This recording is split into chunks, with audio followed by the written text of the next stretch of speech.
Hello, everyone. We have some more people joining us right now for this particular session. Welcome.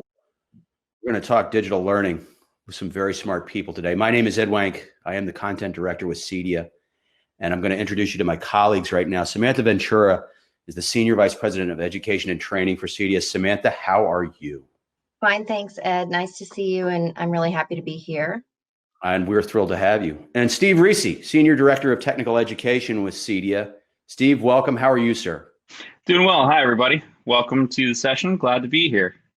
The practical applications of digital learning, what we've been talking about since the start of the pandemic and before, frankly, and we know the pandemic sped it up as we were conversing about just prior to the session starting.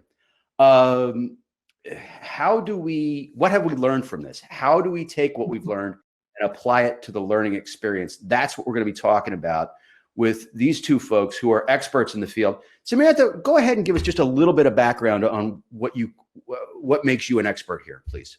Well, I mean, I don't know if I'd say expert, but I will say that for 25 years, I've been in the field of education all over and across the board, through in-person, online, asynchronous, synchronous, instructor-led, all kinds of variety of different content subjects and in different modalities. And so it is what I love to do. And this has really stretched the boundaries of what I knew even going into it. Yeah.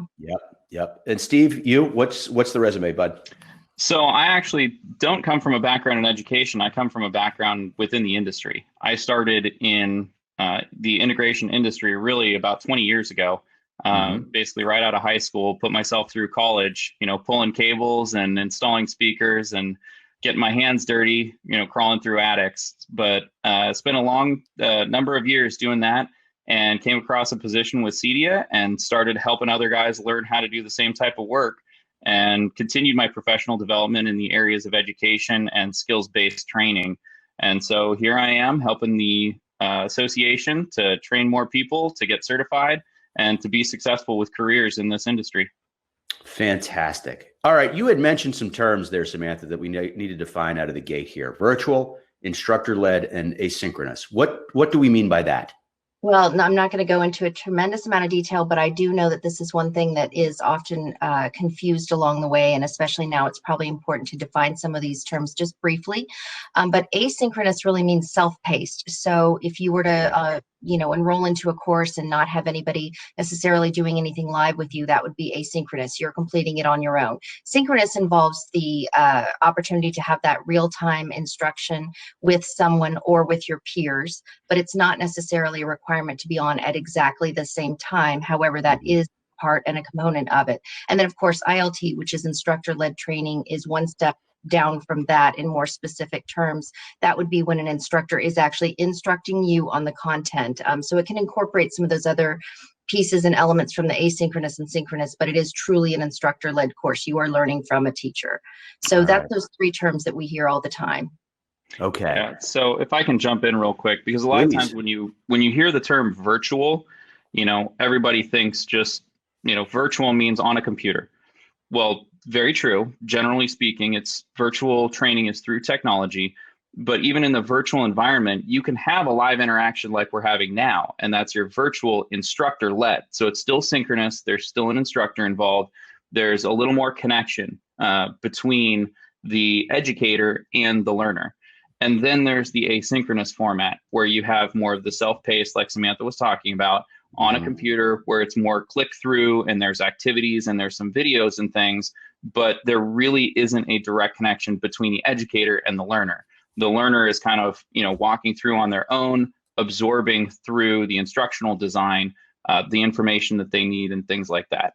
So when you just say virtual or digital learning, it's important to think about the fact that there are variations within that bigger category. And that's kind of why we wanted to define these terms at the outset. Terrific. As we progress through this, I just want to remind everybody that you can try and hop on stage with us. We'll see you attempting to ask a question face-to-face, such as it is, or you can ask us a question via the chat function, and feel free to do that. That should be on the right of your screen there. We will try to get to as many as we can as they come up. So Samantha, to you, there's different types of learners. We know this, we've heard this from you at CEDIA in some of the instructional talks that you've given us. Could you tell us what they are? Well, let's talk about first why it's important to note this. So those of you that have gone through a classroom setting know and understand where I'm headed with this, because you may have had in your life that really impacted you, or for whatever reason really resonated with you, and they probably hit on what your particular learning style was. And then you had some that left you kind of along the wayside, and for whatever reason you did not necessarily relate very well to them.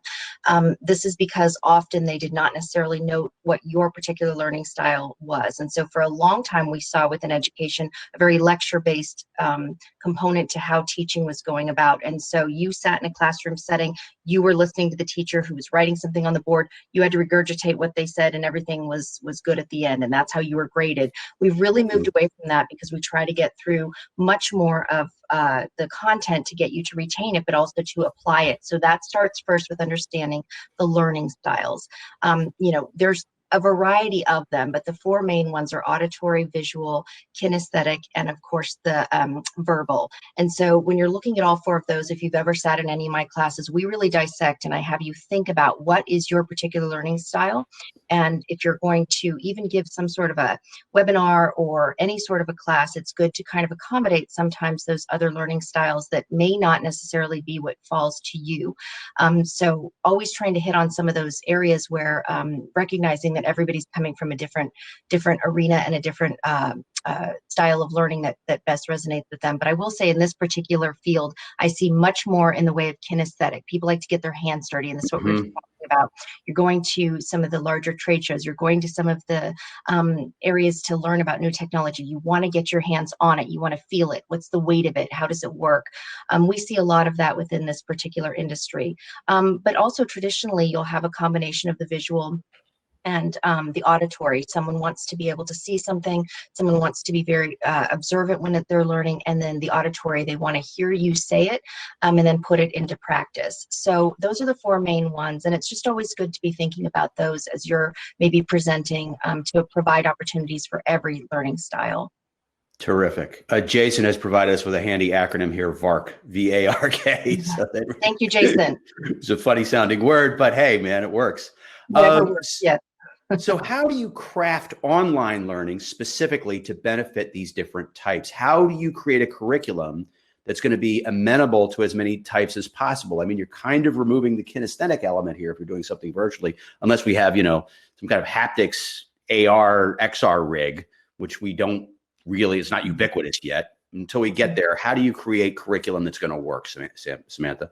Well, online, it's very difficult, as you noted, to do the kinesthetic, but there are ways to make really strong suggestions to involve people to get that part of the learning still. And that would be encouraging somebody, if you know that they are kinesthetic, go job shadow, go someplace where you can put the theory into practice, because if we can't necessarily provide it to you, we can certainly suggest ways for you to get that. But also the verbal, the auditory, the visual, there's ways within online learning, and those of you who have ever done online classes will absolutely know that this is true. Some are just better than others. They're much more experiential. They involve you from start to finish. It's not a chore to get through them. You're actually learning, and they're interesting. And that's because they provide a variety of things for you. A pop-out PDF, a very wonderful, engaging component that's causing you or asking you to really think about something and then put your answer at the end. Sometimes there is no right or wrong answer to a question. It's just you thinking about it and critically understanding the question and how the answer might apply to you within your position. So those are the things that within a classroom setting that's online, virtual, or even incorporating any of the styles we just talked about, you can really engage learners when you've taken a really good holistic look at all of the types of learning and how you can make it as experiential as possible. And Google can be your best friend with this, no matter how long you've been teaching. Again, 25 years, there's times where I will connect with people online and say, I'm not sure how to best reach this particular audience. What are your thoughts on this?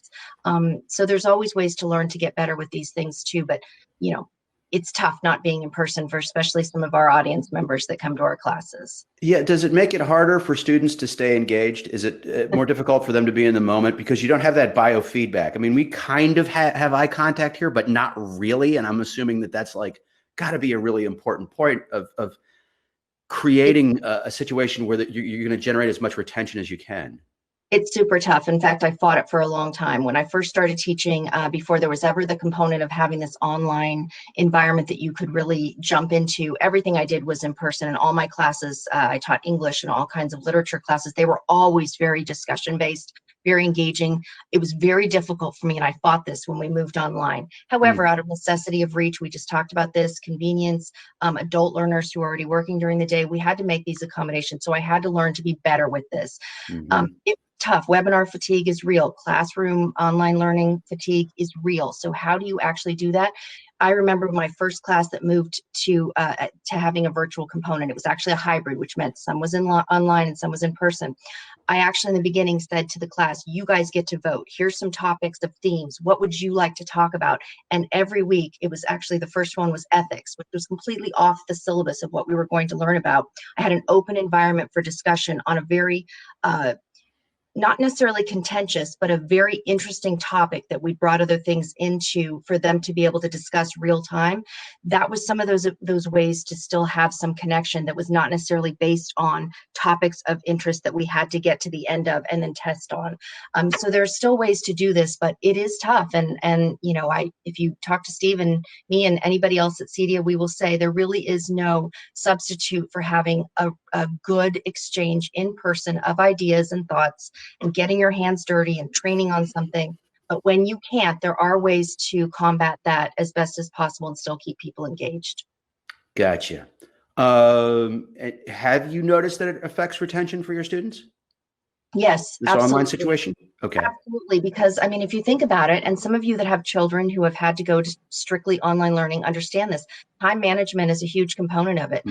And when you talk about adult learners, sometimes they're just not ready to go through an online environment and finish from start to finish the courseware and get to the end, and that's okay. But there are ways to make sure that you're at least helping them with their time management. You keep a very organized syllabus, if you will. And if it's a webinar, there's course objectives or learning outcomes or goals, even just from the very beginning. You keep it a very organized approach, and you keep going back to it to remind them what they're learning and why. You also make it the what's in it for me mentality when you're teaching. You need to make it, especially for adult learners, applicable to them. So why is this interesting to me?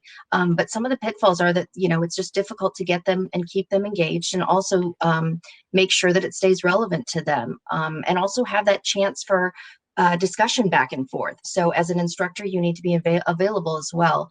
And that's a big part of it too. I think with online learning, it just becomes very, very tough to keep the engagement up. But if you have set times that you're going to be available, people will come. You just have to be there and be present in that moment to really be focused on what their needs are. Gotcha. So one of the things that I was going to say is, just like, you know, we talk about this all the time, and as far as putting together a good entertainment system, why do people want an entertainment system? Well, they want the entertainment system for the content, right? That's actually what they're interested in. And so when it comes to staying engaged, it is more difficult to do it in an online environment. There's no question about it. In person is always the ideal way to educate an individual.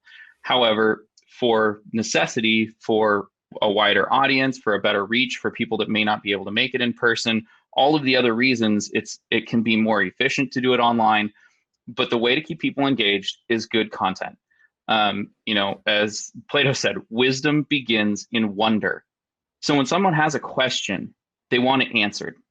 If you are able to answer a question that's really interesting, that's what's going to keep them engaged. That's what's going to keep them, you know, with you and interested. So asking good questions and putting together content that helps them find answers to something that they find interesting. You know, that's what Samantha was talking about. The reason that she was able to help keep the engagement was talking about something that, you know, she had a group of people that were wondering about ethics. Well, how do we answer this question? That made it interesting. And then she was able to infuse and pull that into, okay, if I'm answering these questions about ethics, then that's going to help me write different characters and the way they would respond to different things. And now we're back in learning how to write good literature, right? So as an English teacher, that's where you're getting the engagement from. So, you know, being able to craft content that is engaging, that answers questions that people, you know, have that are interesting to them, that's where they're going to go to learn. because wisdom begins in wonder. They wonder about something. They want to know more about it. That's what's going to really keep the engagement. So building good content is at the heart of it. So content is key. Obviously, we've established that. Ensuring that they're engaged will be a result of that. We've been talking a lot about what the instructor should expect. What about level setting for the student? When they go into this, what should they expect? What should they know, Steve? So most students tend to have a general expectation that they're going to learn a whole lot in a relatively short amount of time. So unfortunately, most people tend to underestimate the amount of time it will take them to learn something new, and they overestimate sort of what they're going to potentially come out of it with. So having realistic expectations of A, how much time am I going to commit to this? And B, what's the end result really going to look like? Oftentimes, it's going to take you longer than you think to really absorb and have full comprehension of the subject matter.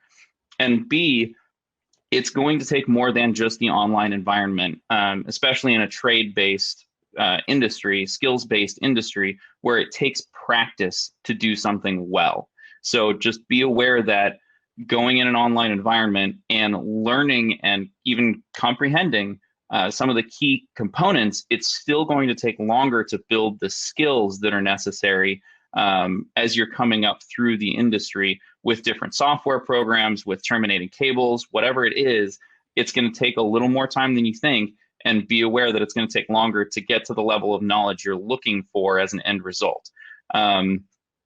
There is no silver bullet to education. It takes time, it takes effort, and it takes commitment. So just be aware as a learner that you will have to commit the time, and be aware of the level you really will get out of the education. So people tend to overestimate how much they're going to learn, and they underestimate how much time it's going to take. And I have to jump go ahead, Samantha. Well, what I was going to say was I echo all of Steve's thoughts, and I have to say also there's a level of flexibility here. So if you think about even a decade ago, we saw a real movement to what I call the fast food mentality of education, which is I'm going to drive through, I want my meal immediately. If I don't get it right away, I get the next one for free. Now let's move on. And so that didn't allow for a lot of digesting of material.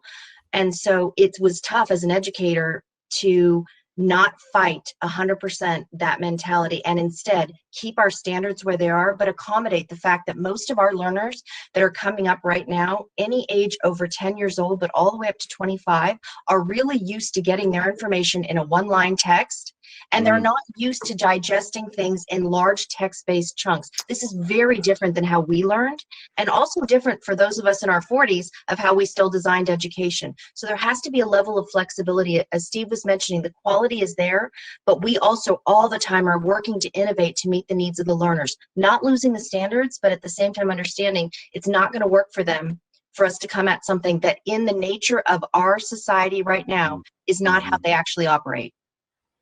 Copy that. There's a great sidebar going on also in the chat, and I urge everybody to check that out as well, between Samantha and another gent who's joined us. And Jamie has chimed in with a question as well. What about the role of AV for instructors, content, and seeing the other students in a hybrid classroom setting? Has there been any studies of the optimal setup yet? Do we know? Well, Steve, I'll let you talk about the hybrid that we have and then how you designed it, and then I can chime in as well. Beautiful. So I don't have data. So I don't have studies that show here's where you place the camera and here's where this, display should be, and recommendations for that. There are recommendations for screen sizes based on viewing distance, based on application.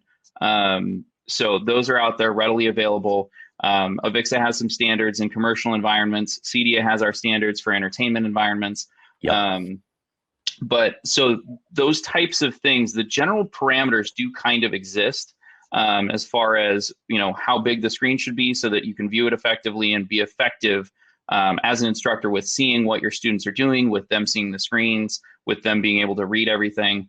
But the reality is I don't have hard and fast data, but generally speaking, most setups that tend to work relatively well that I've worked with in the past, you're going to have two cameras. You're going to have an audience camera and a presenter camera. You're going to have a confidence monitor for the instructor so that they can still face students if there is a live environment. And you're going to have a screen basically for students in a live environment. Most of these situations are still kind of hybrid at this point. Some things are purely online. So it depends on how the actual, like whoever you're working for, whoever the client is, how is their program set up right now? Do they just need an instructor like me on a white background so it's not distracting, good lighting? These are all general recommendations that are pretty straightforward. But what I've done in our environment, so we teach a networking course, and traditionally it's been an in-person course, but now we're opening it up to be able to have remote students. Mm-hmm. And so I've got a camera in the space, cameras on me. I get to lecture to the students. I've got a confidence monitor where I can see them so that if they put their hand in the air, I can kind of still interact with them, similar to if they were in a live situation. And so I can stop and tailor the course to them, similar to if I was instructing with them physically in person. So imitating the in-person environment as close as possible tends to get the best results. When you have more of, like Ed was saying, the biofeedback, we're bodily entities. By our human nature, we learn through our bodies. Everything we know, we intake through our bodies. And this is where the learning styles come from, right? We have ears to hear, we have eyes to see, and then our brain processes those things. But the brain can't do anything unless it takes those in first through the body. So the physical interaction does become pretty important to the learning experience when you want to get as much information retained in a shorter amount of time, right? So the more of those different learning styles you can hit at the same time, the better the retention will be.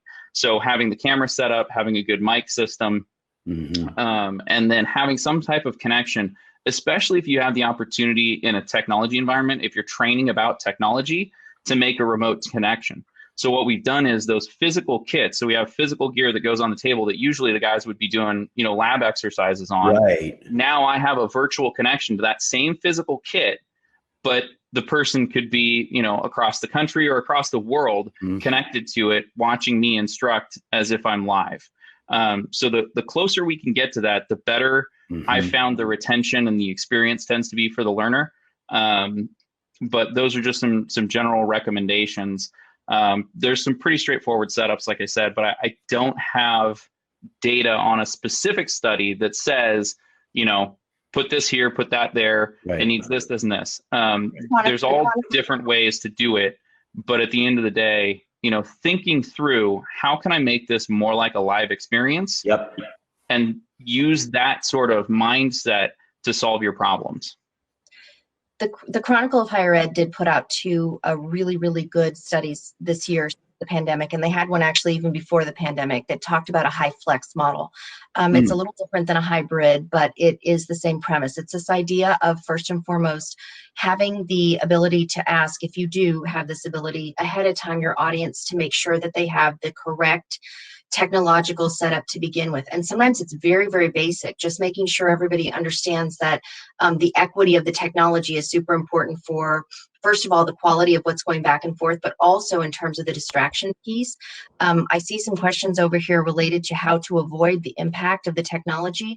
First and foremost, to me, it's avoiding assumptions of who has what versus others who may not have something already there, and understanding also to put a baseline expectation on what somebody is coming into the environment already having, and also maybe some different tips and tricks to provide to the particular audience that you're speaking to or you're teaching with or to make sure that you're all using this best practice, all the things that Steve just talked about.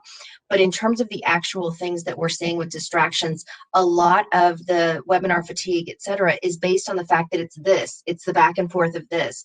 And if you actually have the ability to create small scenarios that can get played out in addition to this. So right now, if I clicked it and it started playing something along the way, that was an avatar or something that's talking and moving along, it breaks up also exactly how people are learning and allows people to stop and pause. So this is a little off the question, but it's this idea of the equity of what everybody's learning with and utilizing, and then employing different characteristics of learning within the sessions as well, to kind of break up some of the monotony, which is actually related to a lot of the boredom that comes based on the questions we were just talking about earlier. Yeah, and I just want to add one little thing about distractions. It is paramount that the instructor get effectively educated about the technology. Again, like Samantha was saying, when she came into a classroom for the first time and had to deal with an online environment, there's a pretty steep learning curve for a lot of these instructors. I tend to do pretty well because I come from a technology background, so that's an easy thing for me to pick up as an instructor. But many instructors don't have that same sort of mindset that I have, the experience with the technology, and they're going to need a lot of extensive education because the distractions for the students come when the instructor has technical issues. And if the instructor has technical issues, the whole, experience comes to sort of a screeching halt if we're in that virtual instructor-led environment like we're talking about. So educate the instructors, spend extra time with the instructors, make the system as intuitive as possible. So if you're responsible for installing these things, it has to be reliable and it has to work with like a single button push. Make it as simple as possible to operate, and educate the instructors on things like make sure your battery pack is charged, right? For your mic. The camera should have a default where you just, when you hit, when they hit present, it actually sets the camera default to, camera position 1 or whatever. Like include those things. The less the instructor has to deal with the technology, the better experience it's going to be for everyone and the less distractions you're going to have. But walk them through it, show them the whole thing, make them push every button. I can't tell you how important user orientation is for these systems because they're used to walking into a room and drawing on a whiteboard, right? And their students just absorb the information. As soon as they have to connect a computer and deal with a microphone and there's a camera and there's all this other stuff, again, think about that instructor and make it as easy for them as you can and spend the time to educate them. Spend that extra time doing a good quality orientation for your user. It is extremely important to the end experience for everybody across the board. What is better, or is a combo platter better here? Live interaction with the students or pre-recorded presentations, guys? So my opinion, always live interaction. Okay, fair enough. Again, it's our human nature. If you have the opportunity to interact and be live and engage and answer questions and spark those conversations and tell those stories, again, that start them wondering, that's what's going to engage them, right? Kick off with wonder. And that's what's going to lead them toward wisdom. So engage with them. Live is always 100% better. That's my strong belief. However, recordings are good, right? They can increase efficiencies because if you pre-record and they're much more scalable. So as an instructor, I can't have a live session with every single person that may need to learn something from me, right? I just can't do it. I can't do that over and over and over again. So when it comes to efficiencies, recordings can increase efficiencies. They can increase scalability. There is a time and a place where it makes sense to use those if you use them effectively for some of the pre-learning, some of the stuff that, is a little more of just the rote sort of theory-based stuff, the facts that you want to get across to them, but then have the follow-up with a live interaction to answer questions, to engage the stories, those types of things. So recordings have their place, just use them effectively, but be mindful of the fact that the students will always learn more when you are present in the moment to interact with them, discuss with them, answer questions, spark conversation, all of those types of things. And I do agree. I agree that live is better, but I do want to comment one thing. I have sat in on a TED Talk that was live versus so many TED Talks I have seen online. Think about how many TED Talks all of you have listened to already, and have they been impactful to you? There's a reason why. The setup is really good. The person presenting is really good. They are short, they are impactful, and they work. So I don't think we're saying you can't do things online that are valuable and meaningful at all. As Steve is saying, I'm going to echo, I teach better, I instruct better in person because of the engagement. But I don't think that it's going to be lost along the way if I'm only instructing online. So I feel like all those other things that were just mentioned are super, super important to note as well. And I always like to say I did see, again, a TED Talk in person, and it wasn't as impactful as the one that I was able to see online, because online I actually felt closer to the speaker. But look at the setup of those speakers.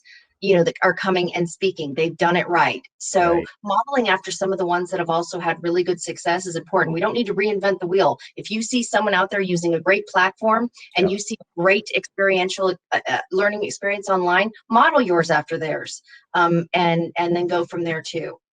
So do you structure things differently given the very real phenomenon of webinar fatigue? Do you give students more advanced work or homework, before or after the actual presentation that you're going to provide virtually?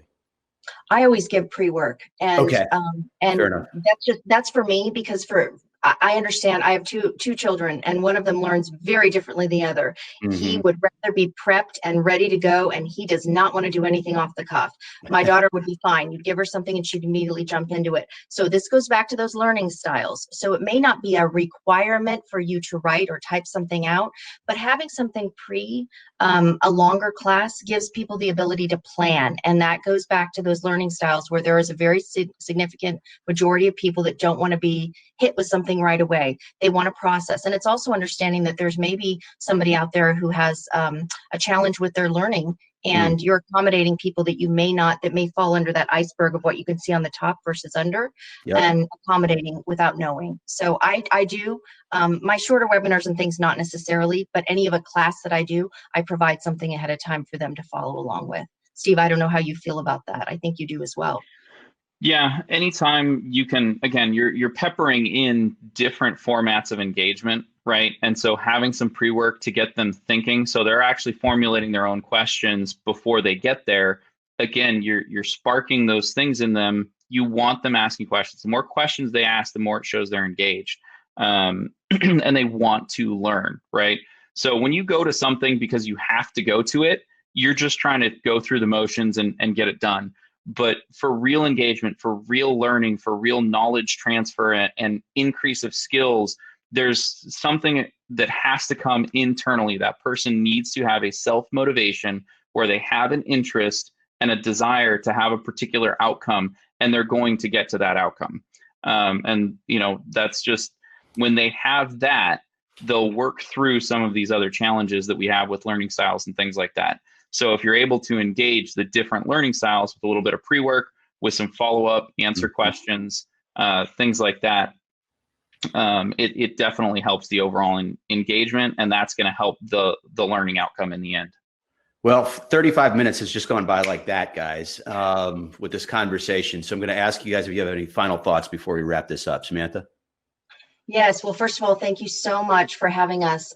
This has just been wonderful to discuss things that, I live to my very core and I love. And my final thought is to continue your learning. Professional development and learning is important. And it's not necessarily just related to the topic you're used to learning about. Expand your worldview by finding different things in different articles and different arenas that you may not have thought of before, and head down that little, what we call the rabbit hole, because sometimes it can be a very good and very worthwhile rabbit hole to go down. So please continue your learning, and always reach out to us at CEDIA if you do have questions on anything related to education. We'd be happy to help. Absolutely. Steve, final thoughts? Well, just echoing what Samantha just kind of mentioned, when you find something you're interested in, go learn about it. The reason that at least the story goes, the reason that we have fonts on a computer is because Steve Jobs went and took a class on calligraphy, right?